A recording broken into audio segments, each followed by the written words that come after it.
Dr. Anthony Harper here, blessed to be with Mercedes Schlapp, and here at the CPAC event. And Mercedes, there are a lot of hot issues this year. What are some top concerns you have here? Well, I think that there is surely a concern with what's happening at the border, with immigration obviously impacting our cities as well. There is no control at the border. There's no vetting going on. You're seeing thousands of people coming through the border. I think we've hit 8 million illegal immigrants since Biden took office. On top of that, we're dealing with a very unstable world right now. You're talking about multi-front wars in Israel, in Ukraine, and Russia, obviously in figuring out what China's going to do, which they're a constant adversary of the United States.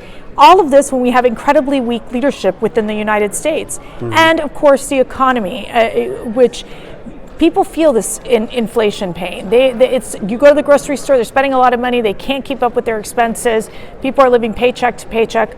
Another big issue, I think, that we're confronting. All of this, we're obviously talking on the big CPAC stage with a number of experts and really getting people motivated and ready, battle ready, as I say, for this upcoming election. They're worried, how can we win? That's the most important question that we're getting asked. How can we win? How can we make it happen to get Donald Trump in the White House? You were with President Trump at one time, right? Yes, yes. And so what was your position there in the White House? So I was a senior advisor for strategic communications, worked very closely with now Governor Sarah Huckabee Sanders, Kellyanne Conway, really worked closely with Ivanka Trump and Jared. And it was more so getting his policies, and when he was going to roll out and announce something, we would get it organized and planned and rolled out and make sure that the American people knew that President Trump was true to his word when it came to accomplishing and implementing his America First agenda. Well, I know that he's very outspoken about protecting the border, and the Biden administration is really poorly handling this border situation, the crisis. I was watching a video about a sheriff that was talking about Chinese, nationals about military age coming across our border. Right. And I wonder about like Hamas and ISIS. Well, we actually had this international summit just yesterday with over 20 countries represented, and the Minister of Security of Argentina spoke, and she said, are you all tracking that Iran, Hezbollah, and Hamas, they're all part of this organized crime that's happening down in Latin America. They are positioning themselves not only in impacting what's happening in the Red Sea and the Middle East, but also in Latin America. And this is happening throughout the globe. When you have the Hamas propaganda infiltrating our college campuses and really impacting how people see Israel and viewing them as colonizers, I mean, it's really concerning. So I think that's a big part of this as well. So President Trump is going to be here. Yes.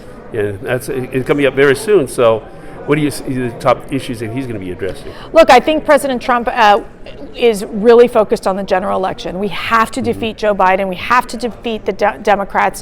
What they have done to this country, what they have done to our families, to our children that are being indoctrinated by the fact that they're pushing this gender affirming care when in fact it's a gender destruction of our children, I think is very telling. And the parents have had it. They don't want this indoctrination. They don't want people to just say this country is horrible and no, they want to know that their children can grow up in a safe and free America, and that's what we're defending, and that's what we're doing here at CPAC. But you know where President Trump stands now, with Biden and the administration pressuring Israel to divide Israel right now, this Palestinian State, the Knesset just voted 99-11 to oppose any two-state idea. Yeah, I mean, look, Hamas and obviously the Palestinians, they lost their opportunity to even move forward a two-state solution. Now there's no way to negotiate. You can't negotiate with these terrorists who have literally killed over 1,000 innocent Israelis. They've kept, many of these individuals hostage. It is horrific. It is complete savages that we saw this in their crimes that they committed against the Israeli people. So I don't think there's a return to that. So I do think that there's escalation that's going to be happening in the Middle East. And quite frankly, I think the U.S. doesn't really know how to handle it under the Biden administration. So how would President Trump, you think, how he would handle this? Well, I think whole two-state idea that, I would call Biden's delusion that this is going to It's solve the Biden's problem. delusion. I really think President Trump will stand strong with Israel. He wants to root out these terrorists. He did it once with ISIS, and we know that he understands what's at play. And the reality is when you have Iran terrorizing Israel, funding Hamas, funding Hezbollah, funding the Houthis that literally have disrupted trade in the Middle East and through the Suez Canal, there's big issues here. And so I think President Trump coming in and saying, look, I stand with Israel, and Iran, you got to back off.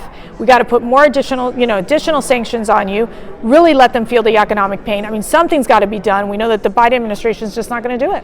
Do you think that President Trump will oppose the two-state idea as it is right now? I'm not sure where he's at. I think that possibly he would. I think that there was always discussions possibly moving that direction, but you cannot. Now that the situation has changed in the Middle East, I think it's going to be very hard for him to support that.